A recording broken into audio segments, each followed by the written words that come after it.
Good afternoon, good evening, everyone. Welcome to Mobile Home Mondays. I am so excited to be here. Another Monday, another Mobile Home Mondays. You already know that this is where you come to get your questions answered every single Monday, 7 p.m. Eastern Standard Time. I am going to just tag everybody and let them know that we are in the building. Tune in, and we'll get right into this beautiful Mobile Home Monday. Oh, all right. So tonight, we are going to be talking about talking to sellers. This is a big one, right? Because a lot of time, people, we will work so hard, right, in the marketing, making sure we're getting all of our marketing out, making sure that we're doing those things, putting forth those efforts. But then it's like, okay, well, what do I say or how do I address the seller so that one, I'm getting the information that I need, and then two, converting these sellers into actual deals. And that is like so important, especially if you are new, making sure that you are getting the right answers to your questions to be able to get deals, convert deals, and ultimately winning your business. So that's what I want to talk about with you tonight.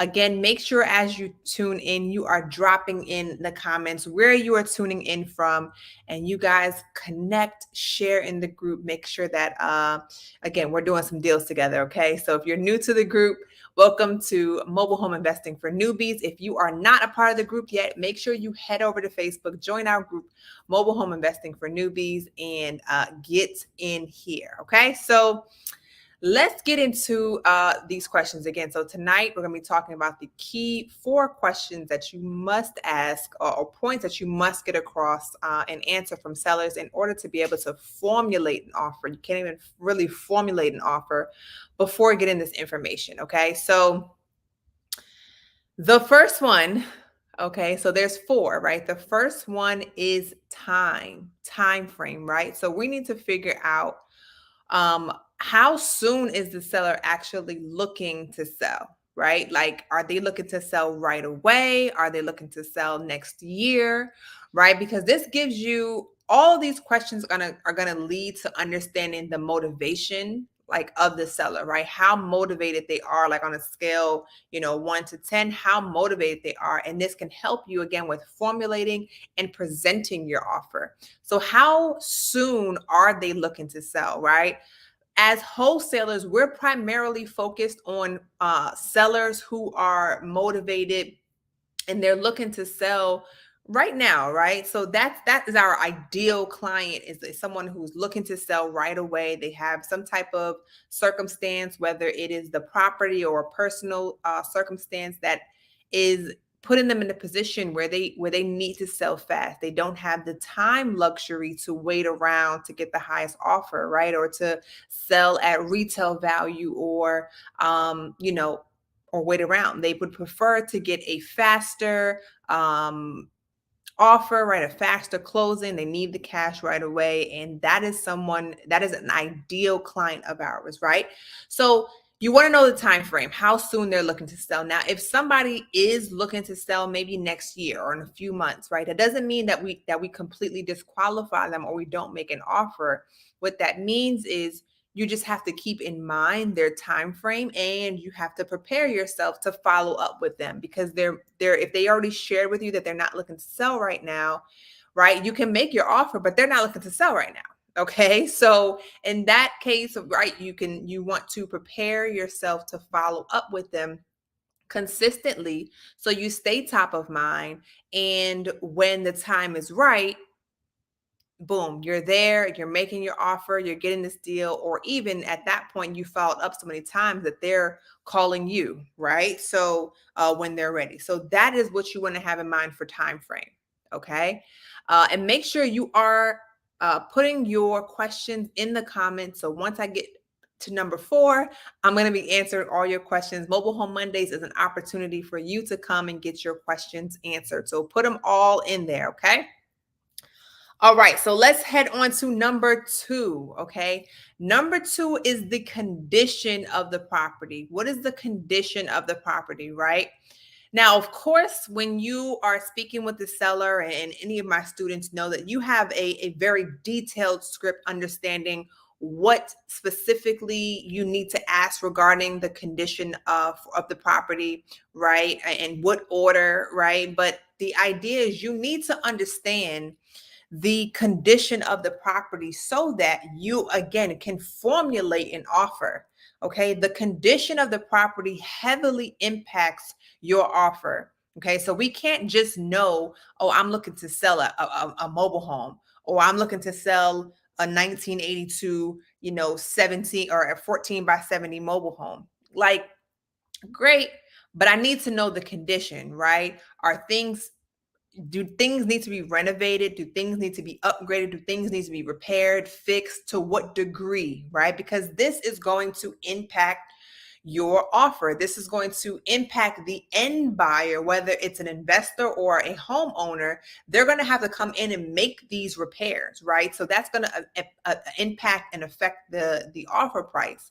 And with that being said, typically speaking, again, from a wholesaling perspective, the more uh the home needs renovation, right, the more you're able typically to negotiate, right? This is not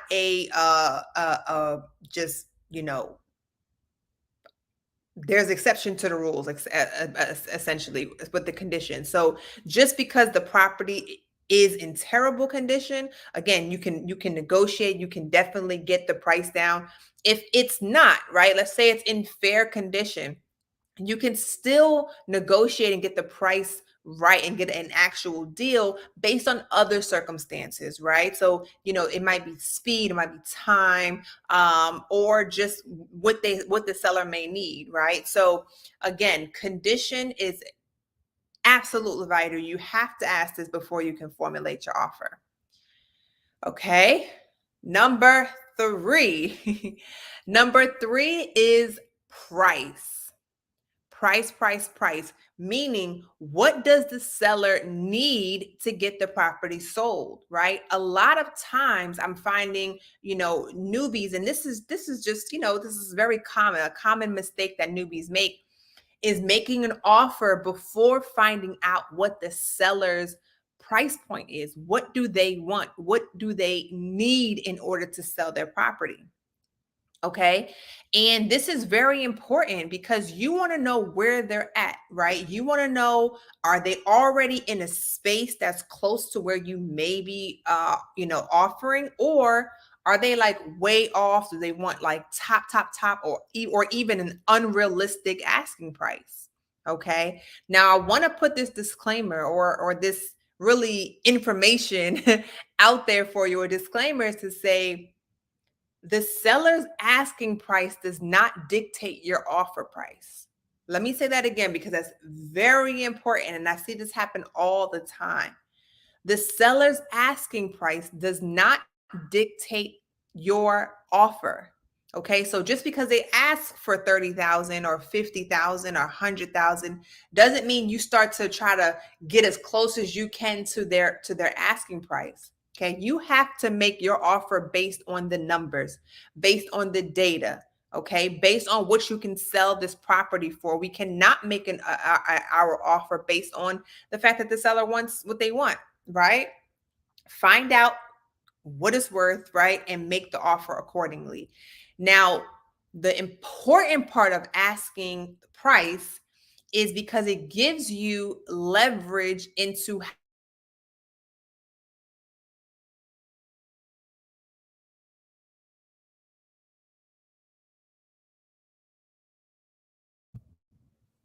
Okay. I hope you guys can hear me because it said my mic was muted. So I'm just going to repeat that last sentence just in case.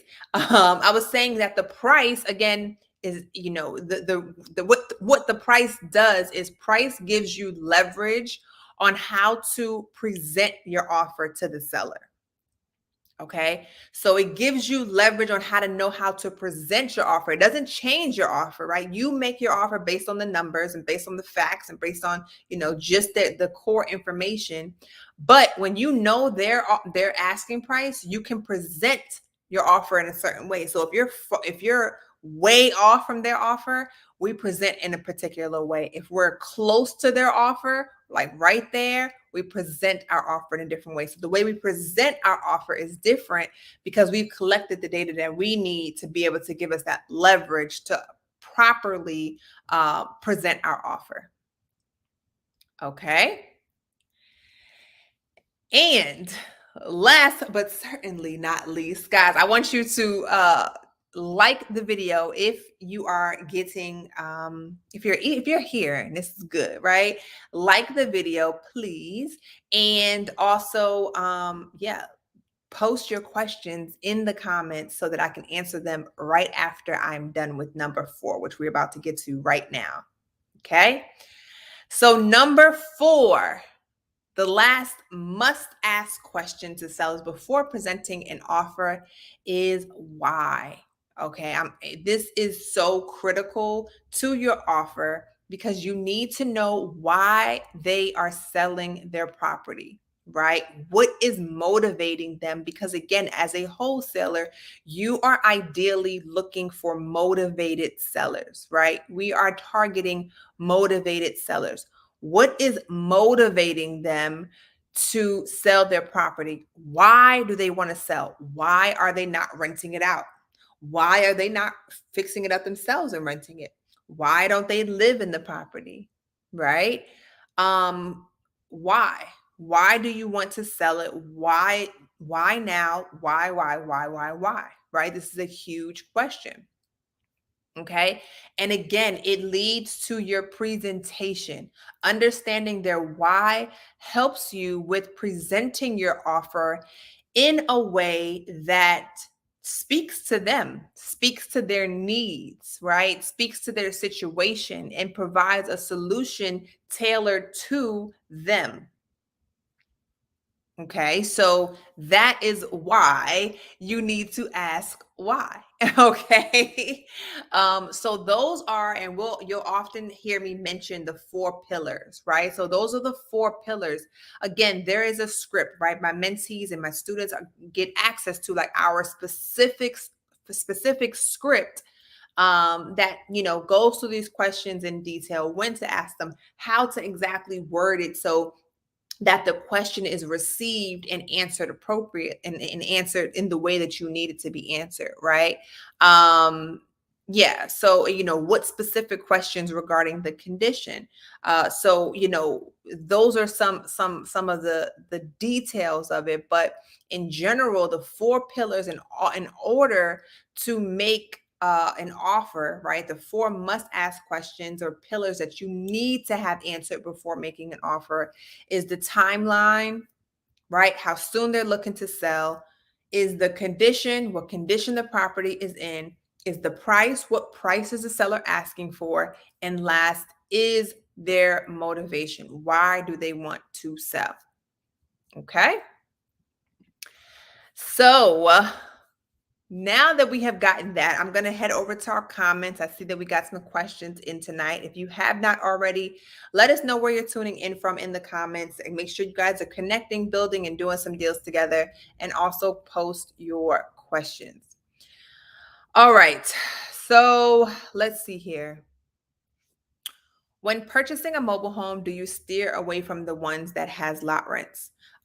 Before I answer this question, I want to remind you guys, if you are interested in getting your first deal, closing your first deal, and getting this done, getting the wheels turning towards or with a mobile home wholesaling business, please, if you are interested in coaching, right, book a call with me.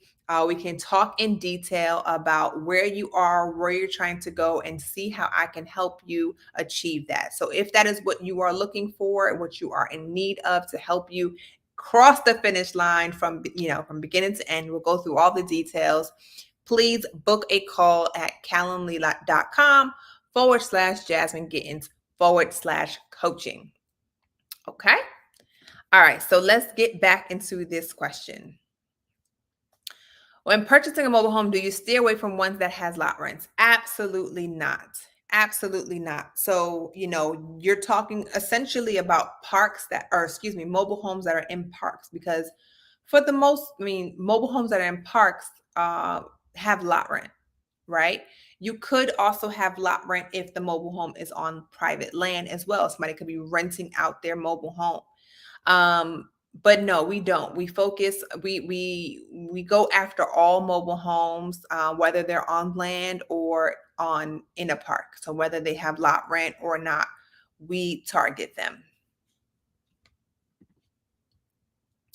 Does it matter how old it is? Example of 1970s still okay to pursue. So typically we are trying to stick with mobile homes that are 1980s and newer.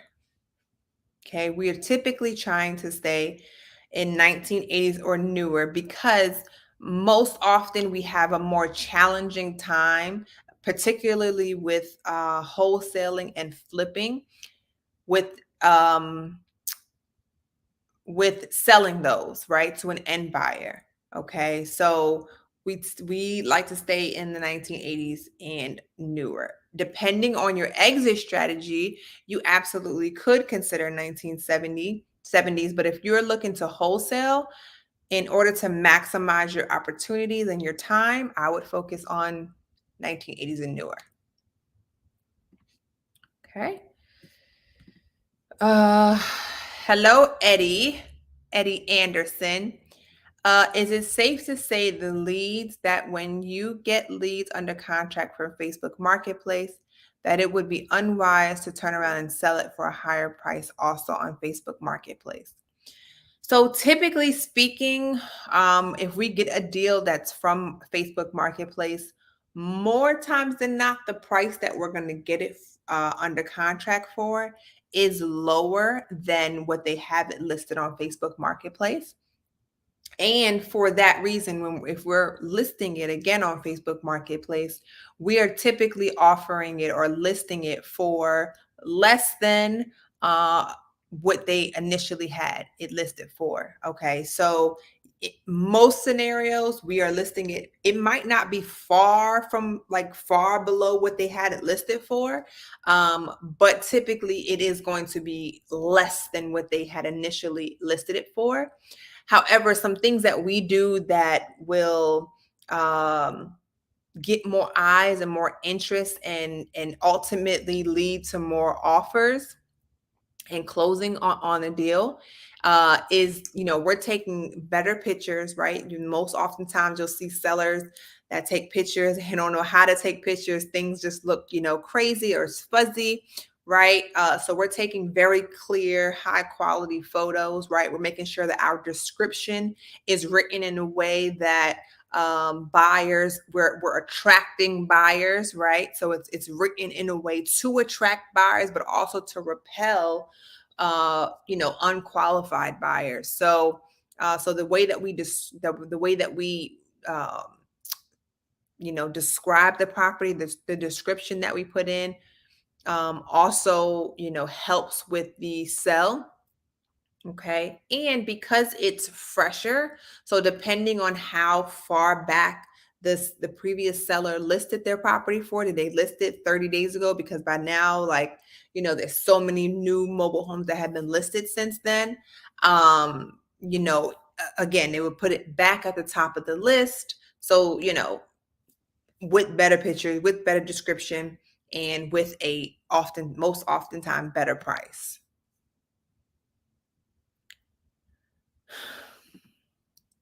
All right. Somebody said, "What do we know? What do we need to know about wheels, axles, etc." Um, in what regard? That's just a pretty. Need if you can specify, what you would like to know about them. I'd be happy to answer. I mean, this is part. I'm just trying to think what you need to know. This is part of the mobile home. If it's needs to be moved, definitely something that you need to have, but ask me a more specific question if you could. So if it's a 1974 through a 1976, then it does not meet our criteria. It doesn't meet my criteria. Okay, so your criteria, you have to decide what is right for your criteria, right? So it depends on what your exit strategy is. If you are wholesaling, I, I would, like I said again, for me, we stay away. We pretty much are trying to stick with the 80s and above. Um, but if it's a good deal, I mean, if it's especially if it doesn't need to be moved, if it doesn't need to be moved, then there it's in a great condition, right? So, there can always be exceptions to the rule here and there, but generally speaking, just to kind of keep it, cut and dry, if it's 1980s plus, those are typically our target. Okay. Hey, Jasmine. Hey, Eddie. Thanks for the great info.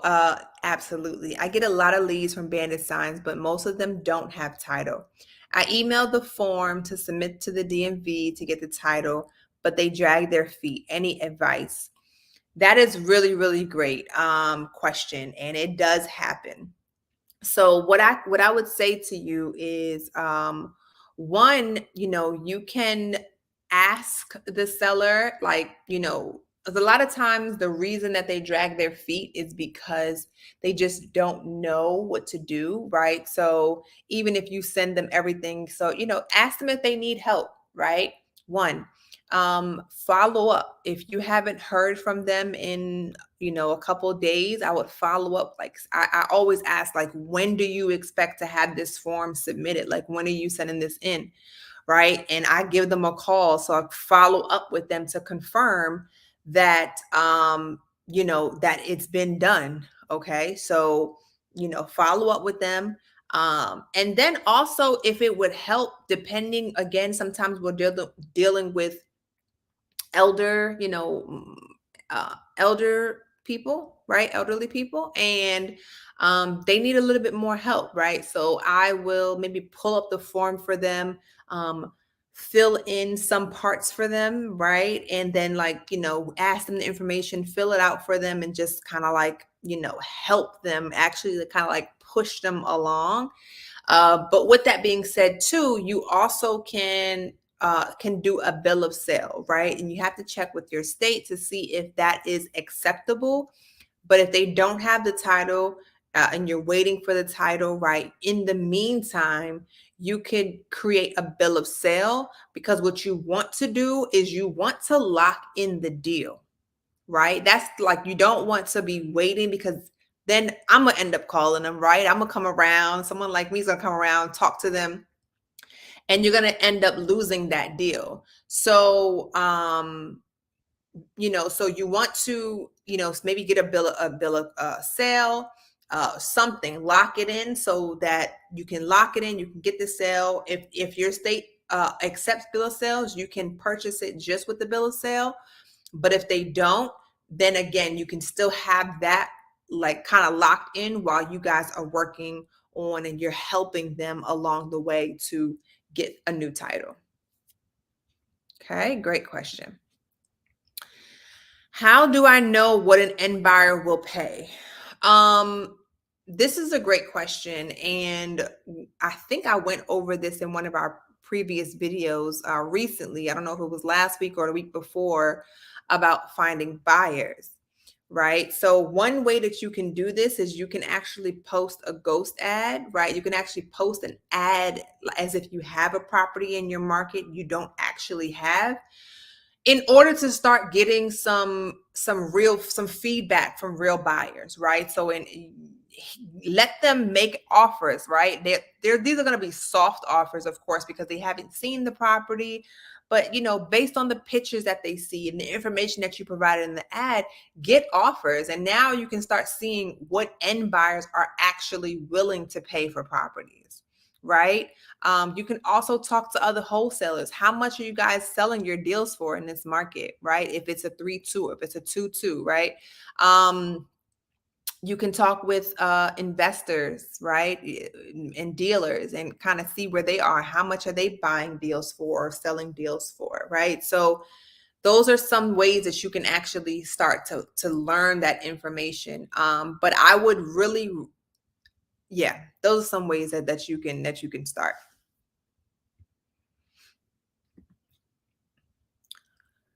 What's needed to know when wholesaling if it needs to be moved? Okay, so one thing to note if it needs to be moved, typically speaking, uh, you can't move properties that are 1976 and older. Okay, most states are not going to provide a permit for that. Okay, if it needs to be moved, I always recommend you guys have some movers on hand, meaning that you have Googled some mobile home transporters or manufactured home transporters, spoken with a few, and have a few, numbers whom you can call when you get a deal that needs to be moved, because it really helps with the closing process, in the sense that uh when you get a deal, right, and it needs to be moved and you're marketing it, and of course your buyers are going to end up having to move it. A lot of your buyers don't have movers, right? So they're going to have to go through the process of calling 20 movers in order to find one, right? So you could actually do that process for them ahead of time. And you only have to do it once. You don't have to do it for every single deal, because all your deals are going to be in your market, right? So if you've already spoken to all the movers in your market, and you've gotten the information you need in reference to like pricing and what their process is, right? Then you have that mover. So I think that's really, really important. And you can provide that to your buyers. Again, you can just provide referrals. Um, and then, um, yeah, and then, the movers. So the process typically, right, the movers will come out, and this is for the buyer to do, but you can of course be a part of the process. So when you have a mobile home that needs to be moved, and your buyer calls the mover, lets them know where it's being moved to, oftentimes the mover is going to come to the mobile home where it's currently located to do like an assessment, because they need to see, does it have the wheels, does it have an axle, right? um, is there any obstruction that would prevent them from being able to move the home easily? Right? Is it on a hill, on a slope? Like, they're coming to assess how they're going to move the property, right? Are there any obstructions? And if they need to bring any materials, do they need to bring wheels? Do they need to weld on axles? Like, do they need to do anything? Right. And then also, are there any sometimes you have mobile homes that have like some type of stones at the bottom of them, or things like that? Or like, do they need to do anything in order for the home to be moved? Okay. So you can those are things that you need to know about moving. Do you use the 70% minus repairs for mobile homes as well? No. No. So for the mobile homes, honestly, we're typically using a higher percentage, or a lower percentage, I guess you would say. So instead of 75%, we're more towards the 50%. Okay, because the asset class is already a lower price, right? You have to get them at like significantly, you know, lower percentage, because again, it's already at a low price. Okay, so you're talking about something that's 300,000. Yeah, we could talk about 75%, but if it's at 50,000, then we need to be talking closer to 50%. So we use 50% as a formula if you don't know exactly how much the homes can be sold for. Abrar, he said he is listening in while driving. Awesome, awesome. I am so excited that you are tuned in. Had a great conversation last week, and I'm looking forward to our follow up. Thanks for tuning in. Lawrence, greetings. I have a mobile home that is pre 1980. What is the best way to get rid of it? It's in really bad condition. So if you have, sometimes, what is the best way to get rid of it? I, I'm assuming that you want it gone off the land. Like, it can't be renovated. I'm going to assume it's like in really bad condition to the point that it can't be renovated and like rented out. And you want it moved off of the property. I'm making this assumption because, I'm not here to talk to you, but feel free to correct me if I'm wrong in the comments. So with those kind of properties, right, if because you're probably not going to be able to get a permit to move it, you could talk to find a company that does like a demolition and provide the seller with the demolition the number to the company that does the demo, and have them come out and just do a demo. Now the seller does have to pay for that, but it's solving their problem, right? The home will be moved, it will be gone. If it's in terrible condition, it can't be moved and they want it gone, then that could be a solution. Okay. That question. Okay, perfect. That was a person that asked about the wheels earlier. How do you determine the ARV? So as I shared earlier, some ways that you can do that is by actually getting real offers from buyers, but more so when you're speaking of an ARV, because ARV is referring to your after repair value, right? So that's like after the property has already been renovated. Excuse me, it's in a good condition, it's ready to go, it's rent ready or more, right? How much, how do you determine that? So I would say usually you want to speak with investors and dealers for that type of to get the ARV, because those are the people, these are the people, right? The park managers, the parks, the investors, and the dealers are the ones who are renovating these properties with the intention of reselling them, right? So they are the ones who can provide information and have the data specifically on the ARV, like when the property is renovated, how much can you sell this for? So talking directly to investors, managers, and dealers, okay, in your market. All right, so this is a great way, and just, yeah, you want to just do this for sure. And you can connect with them on Facebook, and also you can Google them, right? So you can Google dealers in your market, and you can call 20 dealers tomorrow and find this out tomorrow. Okay. Greetings from Dallas, Texas. Awesome. Georgia is in the building. Chicago, new to the group. Welcome. We are so happy to have you here, and welcome to Mobile Home Mondays. Now you have access to this every single Monday inside of our group with a bunch of additional resources where you can ask questions and connect and network and get deals done together. So yeah, welcome. You are so welcome, Lawrence. You're welcome. Any other questions, guys? Any other questions? This has been a great session. Again, you got information on the 4 pillars, the 4 must-ask questions to sellers in order to formulate an offer.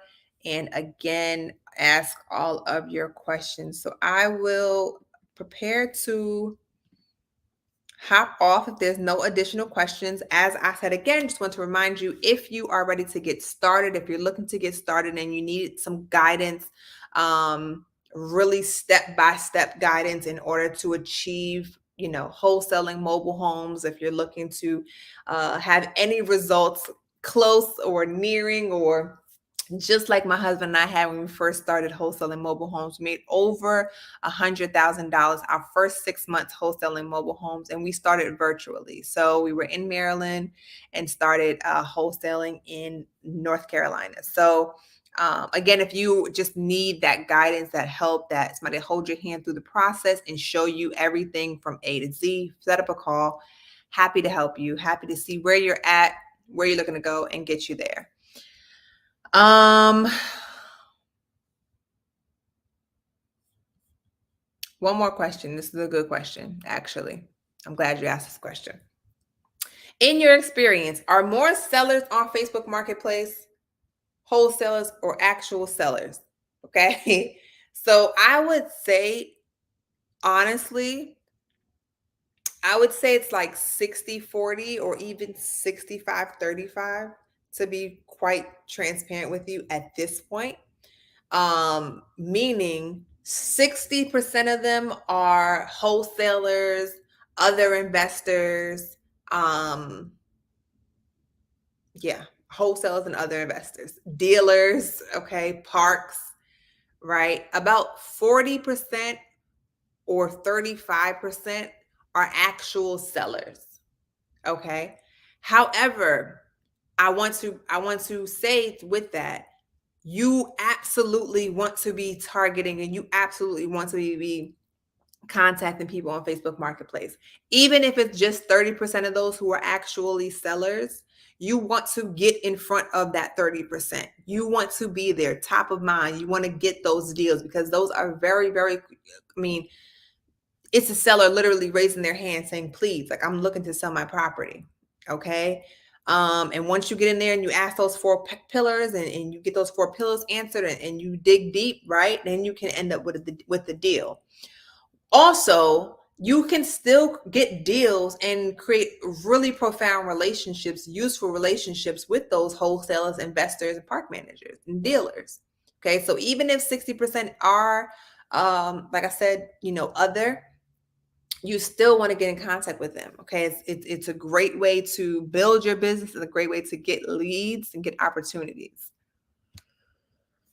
Okay. Someone asked, does anyone have a mobile home lawyer in Texas? Thank you in advance. So if anybody has a lawyer, mobile home lawyer in Texas, please comment on this person's comment. Lauren said, I'm in North Carolina and I am excited. Awesome. I'm in North Carolina too. Okay. I'm in North Carolina. So if you got some deals, you got some opportunities, hit me up. Okay. Hit me up. Awesome, awesome, awesome, guys. Well, I appreciate your time. As always, I appreciate you guys tuning in and being here. I love Mobile Home Mondays. Again, every Monday, 7 p.m. Eastern Standard Time. I look forward to seeing you next week. And yeah, if you're not in the group, make sure you're in the group. We'll be chatting it up in there soon. Okay. Awesome. Thanks for tuning in, guys. See you all next week.